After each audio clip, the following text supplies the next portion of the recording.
ជំរាបសួរប្រិយមិត្តអ្នកស្ដាប់ទាំងអស់គ្នានាងខ្ញុំណារីសូមស្វាគមន៍មកកាន់កម្មវិធីវិភាគព័ត៌មានស៊ីជម្រៅប្រចាំសប្ដាហ៍របស់យើងថ្ងៃនេះយើងនឹងធ្វើការវិភាគស៊ីជម្រៅមួយអំពីស្ថានភាពតានតឹងថ្មីៗរវាងប្រទេសកម្ពុជានិងប្រទេសថៃដែលកំពុងតែទាក់ទាញការចាប់អារម្មណ៍យ៉ាងខ្លាំងពីមជ្ឈដ្ឋានជាតិតំបន់និងអន្តរជាតិជាពិសេសយើងនឹងពិភាក្សាអំពីព្រឹត្តិការណ៍ដ៏គួរឲ្យព្រួយបារម្ភមួយគឺការហោះហើររបស់យន្តហោះចម្បាំង F-16 ផលិតដោយសហរដ្ឋអាមេរិកជាច្រើនសិបគ្រឿងរបស់ថៃដែលបានហោះហើរយ៉ាងលឿនពេញកម្លាំងនៅក្បែរតំបន់ព្រំដែនរួមគ្នារបស់ប្រទេសទាំងពីរតើសកម្មភាពយោធាដ៏ត្រជាក់ចិត្តនេះមានន័យយ៉ាងណាសម្រាប់ទំនាក់ទំនងទ្វេភាគីតើវាបង្កជាផលប៉ះពាល់អ្វីខ្លះដល់ស្ថិរភាពក្នុងតំបន់អាស៊ានហើយតើយើងគួរយល់ពីស្ថានភាពនេះក្នុងបរិបទភូមិសាស្ត្រនយោបាយបច្ចុប្បន្នដោយរបៀបណាដើម្បីយល់ពីភាពតានតឹងបច្ចុប្បន្ននេះយើងត្រូវតែក្រឡេកមើលទៅប្រវត្តិទំនាក់ទំនងរវាងកម្ពុជានិងថៃដែលពោរពេញទៅដោយភាពស្មុគស្មាញប្រទេសទាំងពីរមានទំនាក់ទំនងជាអ្នកជិតខាងតាំងពីយូរលង់ណាស់មកហើយដោយមានទាំងកិច្ចសហប្រតិបត្តិការផ្លាស់ប្ដូរវប្បធម៌និងការប្រជុំមុខដាក់គ្នាជាបន្តបន្ទាប់ចំនួនព្រំដែនជាពិសេសជុំវិញប្រាសាទព្រះវិហារដែលជាបេតិកភណ្ឌពិភពលោករបស់អង្គការ UNESCO គឺជាចំណុចរសើលមួយដែលបានបង្កឲ្យមានការប៉ះទង្គិចគ្នាដែលប្រដាប់អាវុធជាច្រើនលើកច្រើនសារការពីអតីតកាលបើទោះបីជាសារក្រមរបស់តុលាការយុត្តិធម៌អន្តរជាតិ ICJ កាលពីឆ្នាំ1962និងការបកស្រាយបន្ថែមនៅឆ្នាំ2013បានសម្រេចផ្ដល់សិទ្ធិកាន់កាប់ប្រាសាទព្រះវិហារឲ្យទៅកម្ពុជាយ៉ាងណាក៏ដោយចំនួនទាំងនេះបានបន្សល់ទុកនូវរបួសក្នុងចិត្តនិងការមិនទុកចិត្តគ្នាទៅវិញទៅមកដែលអាចឆាបឆេះឡើងវិញនៅពេលមានបញ្ហាថ្មីៗកើតឡើងនៅរយៈចុងក្រោយនេះភាពតានតឹងបានកើនឡើងគួរឲ្យកត់សម្គាល់ដោយសារមានការអះអាងពីភាគីទាំងពីរទៅវិញទៅមកលើបញ្ហាផ្សេងៗដែលភាគច្រើនតាក់ទងនឹងការកំណត់ព្រំដែនមិនទាន់ច្បាស់លាស់និងការបកស្រាយផែនទីខុសៗគ្នាយើងអាចនឹងឃើញរបាយការណ៍អំពីការជ្រាបចូលទឹកដីឬដែនអាកាសរបស់គ្នាទៅវិញទៅមកដែលជាហេតុផលដែលអាចនាំឲ្យមានការបញ្ហាកម្លាំងយោធាបែបនេះការបញ្ហាកម្លាំងយោធាបែបនេះមិនមែនជារឿងថ្មីស្លាស់នោះទេនៅក្នុងប្រវត្តិសាស្ត្រនៃជម្លោះព្រំដែន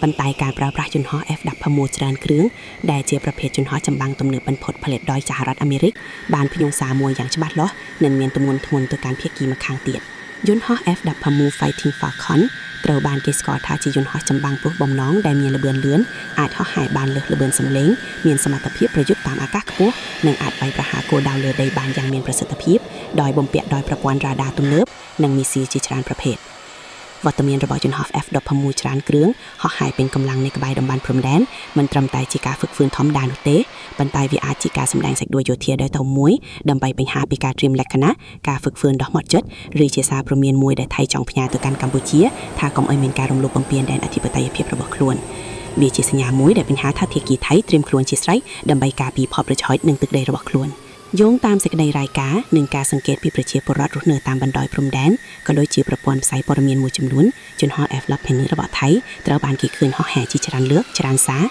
រនៅតំបន់ក្បែរព្រំដែនកម្ពុជាថៃជាពិសេសនៅតាមបណ្ដោយតំបន់ដែលធ្លាប់មានជម្លោះឬភាពរស័យដូចជាតំបន់នៅក្បែរខេត្តស្រះកែវរបស់ថៃនិងខេត្តបន្ទាយមានជ័យឬឧត្តរមានជ័យរបស់កម្ពុជាការហោះហើរទាំងនេះត្រូវបានគេរាយការណ៍ថាបានធ្វើឡើងក្នុងល្បឿនលឿននិងមានសម្លេងលាន់ឮខ្លាំងរំពងផ្ទៃមេកៃដែលអាចបណ្ដាលឲ្យមានការភ័យខ្លាចដល់ប្រជាពលរដ្ឋរស់នៅតាមបណ្ដោយព្រំដែនទាំងសងខាងសកម្មភាពបែបនេះបានបង្កឲ្យមានការកើនឡើងនៃការឃ្លាងមើលនិងការត្រៀមលក្ខណៈពីភាគីកម្ពុជាផងដែរដែលនាំឲ្យបរិបទកាន់តែតានតឹងឡើងភាគីកម្ពុជាបានបញ្ហាការព្រួយបារម្ភយ៉ាងខ្លាំងចំពោះសកម្មភាពយោធាទាំងនេះក្រសួងការបរទេសនិងសហប្រតិបត្តិការអន្តរជាតិកម្ពុជាអាចនឹងចេញសេចក្តីថ្លែងការណ៍ផ្លូវការដើម្បីថ្កោលទោសឬអំពាវនាវឲ្យភាគីថៃបញ្ឈប់សកម្មភាពទាំងនេះដោយចាត់ទុកថាជាសកម្មភាពបង្ករឿងឬជាការរំលោភបំពានលើគោលការណ៍របស់ការរស់នៅជិតខាងដោយសុខសន្តិភាពលើសពីនេះកម្ពុជាក៏អាចនឹងប្រើប្រាស់បណ្ដាញការទូតផ្សេងៗដូចជាការកោះហៅឯកអគ្គរដ្ឋទូតថៃប្រចាំនៅកម្ពុជាមកបំភ្លឺឬលើកឡើងបញ្ហានេះក្នុងវេទិកាតំបន់ដូចជាអាស៊ានជាដើមដើម្បីស្វែងរកការគាំទ្រនិងអន្តរាគមន៍ពីសហគមន៍អន្តរជាតិ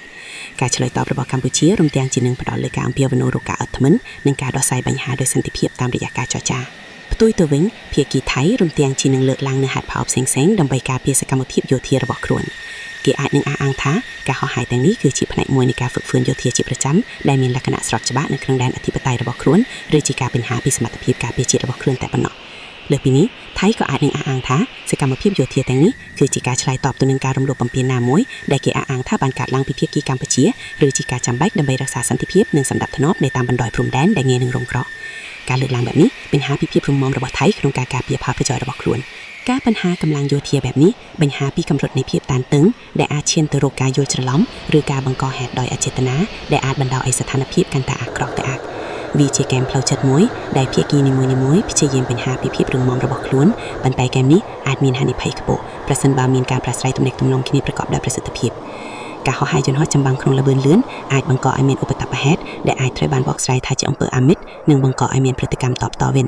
ភាពតានតឹងរវាងប្រទេសជិតខាងទាំងពីរនេះមិនមែនត្រឹមតែជាបញ្ហាទ្វេភាគីនោះទេប៉ុន្តែវាអាចជះឥទ្ធិពលអវិជ្ជមានដល់ស្ថិរភាពក្នុងតំបន់អាស៊ានទាំងមូលក្នុងនាមមួយជាសមាជិកអាស៊ានប្រទេសទាំងពីរត្រូវបានគេរំពឹងថានឹងដោះស្រាយជម្លោះដោយសន្តិភាពគោរពគោលការណ៍មិនជ្រៀតជ្រែកចូលកិច្ចការផ្ទៃក្នុងនិងរក្សាស្មារតីសាមគ្គីភាពអាស៊ានការកើនឡើងភាពតានតឹងអាចប៉ះពាល់ដល់កិច្ចខិតខំប្រឹងប្រែងរបស់អាស៊ានក្នុងការរក្សាសន្តិភាពនិងវិបលភាពក្នុងតំបន់ក៏ដូចជាកិច្ចសហប្រតិបត្តិការលើវិស័យផ្សេងៗទៀតលើសពីនេះបើស្ថានភាពកាន់តែអាក្រក់ទៅអាក់វានឹងជះឥទ្ធិពលដល់ទំនាក់ទំនងពាណិជ្ជកម្មទេសចរណ៍និងការវិនិយោគរវាងប្រទេសទាំងពីរ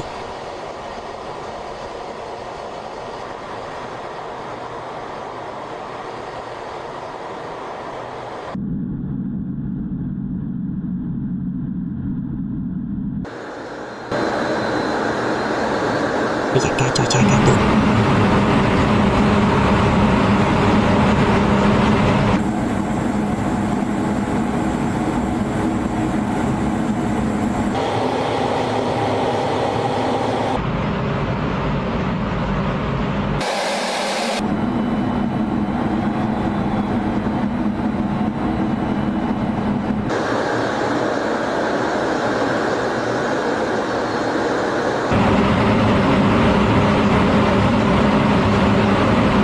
I'm sorry, who's that? That was American 1238. Second.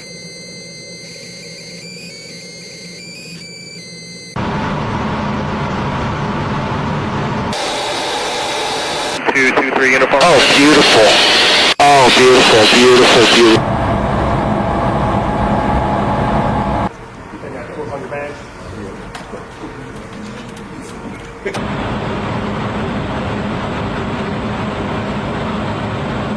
730, Roger. Just to maintain 10,000 and speed is your discretion from on.